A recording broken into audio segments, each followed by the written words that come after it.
हरे कृष्णा। इस वीडियो में आपको आने वाली हरितालिका तीज से संबंधित पूरी जानकारी मिलेगी।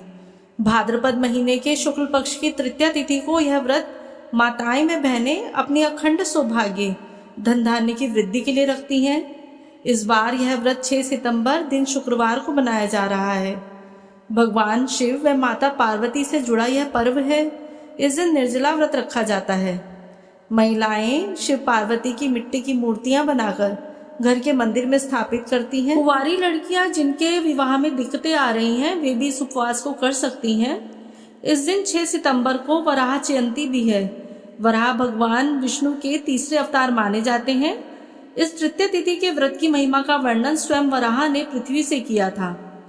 हरितालिका तीज के व्रत को सर्वप्रथम माता पार्वती ने शिव को पति रूप में पाने के लिए किया था। उन्हीं का अनुसरण करते हुए महिलाएं शिवजी व माता पार्वती जैसा दाम्पत्य जीवन पाने की कामना के लिए करती हैं। हरितालिका तीज का व्रत भाद्रपद महीने के शुक्ल पक्ष की तृतीया तिथि को किया जाता है। इस बार इस तृतीया तिथि की शुरुआत 5 सितंबर दोपहर 12:01 पर होगी तथा जिसका समापन 6 सितंबर को दोपहर 3:01 पर होगा। उदया तिथि का मान रखा जाए तो हरितालिका तीज व्रत 6 सितंबर दिन शुक्रवार को किया जाएगा। यदि किसी माता या बहन को पीरियड्स या मासिक धर्म हो जाए तो क्या इस व्रत को रख सकते हैं? जी हाँ, आप इस व्रत को रख सकते हैं। बस आपको किसी भी प्रकार की पूजन सामग्री को स्पर्श नहीं करना है। आपको पूजन नहीं करना है। आप इसका पूजन अपने पति या घर के किसी भी सदस्य से संकल्प लेकर करवा सकते हैं कि यह मैं पूजन फला के लिए कर रहा हूँ। इस व्रत में कथा श्रवण जरूर करनी चाहिए। व्रत कथा का वीडियो इस चैनल पे अपलोड हो जाएगा, आप वहां से सुन सकते हैं। कई कई जगह नहाए खाए होता है इस व्रत में, तो वह 5 सितंबर दिन गुरुवार को है। अब गुरुवार को कई माताएं बाल नहीं धोती हैं, तो आप इसका एक उपाय कर सकते हैं। इस दिन आप बाल सूर्योदय से पूर्व धो लें, क्योंकि सूर्योदय के साथ गुरुवार लग जाएगा। इसी दिन आप मेहंदी भी लगा लें और पूजन सामग्री को इकट्ठी भी कर लें। इस दिन आपको सात्विक भोजन करना है, अर्थात किसी भी प्रकार से लहसुन प्याज का प्रयोग नहीं करना है। और 6 तारीख को तो व्रत है ही, और 7 तारीख को जिस दिन आप व्रत खोलेंगे उस दिन भी आपको सात्विक भोजन बिना लहसुन प्याज का करना है। व्रत के दिन आप लाल या पीले नए वस्त्र धारण करें, क्योंकि ये रंग शुभता लेकर आते हैं। अब प्रश्न ये उठता है, क्या इस दिन नए वस्त्र ही धारण किए जाते हैं? तो आप इस दिन कोई भी धुले हुए स्वच्छ वस्त्र जरूर धारण करें। वस्त्र स्वच्छ ही होने चाहिए, साफ होने चाहिए, पवित्र होने चाहिए।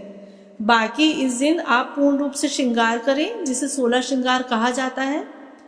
कई जगह व्रत वाले दिन सूर्योदय से पहले ही कुछ खा लिया जाता है, जिसे सरगी कहते हैं। तो ये सुबह सवेरे तारों की छांव में किया जाता है।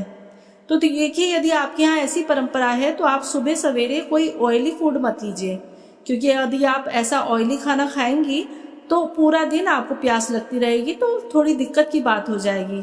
तो आप सर्गी के समय थोड़ी जलीय पदार्थ लें, जैसे नारियल का पानी ले लें, फ्रूट जूस ले लें। अब इस व्रत में सुबह सवेरे उठकर पेस्ट नहीं किया जाता, क्योंकि उसमें केमिकल या नमक होता है। तो आप इस दिन दातुन कर सकते हैं, या फिर आप ऐसा करें, कोरा ब्रश ले लें और बिना पेस्ट के ही आप उसका प्रयोग करें। 6 सितंबर को सुबह ब्रह्म मुहूर्त होगा 4:30 बजे से लेकर सुबह 5:16 तक, तथा इस दिन पूजन का जो समय रहेगा सुबह 6:02 से 8:33 तक, जिसकी कुल अवधि 2 घंटे 31 मिनट तक की है। इसी बीच आप सुबह की पूजा कर लें। इस दिन जो अभिजीत मुहूर्त रहेगा वो सुबह 11:54 से दोपहर 12:44 तक रहेगा, तथा इस दिन राहु काल रहेगा सुबह 10:45 से दोपहर 12:19 तक। तो आप सुबह की पूजा अवश्य करें। पूजन की शुरुआत में आप हाथ में अक्षत, जल, पुष्प लेकर पहले संकल्प करें कि मैं आज हरितालिका तीज का व्रत कर रही हूँ, तो हे माता, आप मुझे इस व्रत को करने की शक्ति देना, मुझे बल प्रदान करना। अब हाथ में पुष्प, अक्षत, दक्षिणा लेकर सुबह की पूजा के समय ही व्रत कथा सुन लेना। व्रत कथा हमारे चैनल पर अपलोड हो जाएगी, तो आप उसे अवश्य सुनिएगा। इस दिन मिट्टी के शिव परिवार बनाकर पूजन करने की परंपरा है। इस संबंध में कथा आती है कि जब पार्वती का विवाह विष्णु भगवान से तय होना था, तो पार्वती जी की सखियों ने उन्हें गुफा में छिपा दिया था। तब माता पार्वती ने गुफा में ही रेत और मिट्टी के शिवलिंग बनाकर उनका पूजन किया था। तभी से ये परंपरा चली आ रही है। तो जो लोग मिट्टी का पार्थिव शिव परिवार बना सकते हैं तो वे उसे अवश्य बनाएं। अन्यथा आप शिव परिवार की फोटो या धातु की मूर्ति लेकर भी पूजा कर सकते हैं। पूजन में भगवान शिव को बेलपत्र शमी अवश्य चढ़ाएं। गणेश जी को दूर्वा व माता पार्वती को श्रृंगार की सामग्री जरूर अर्पित करें।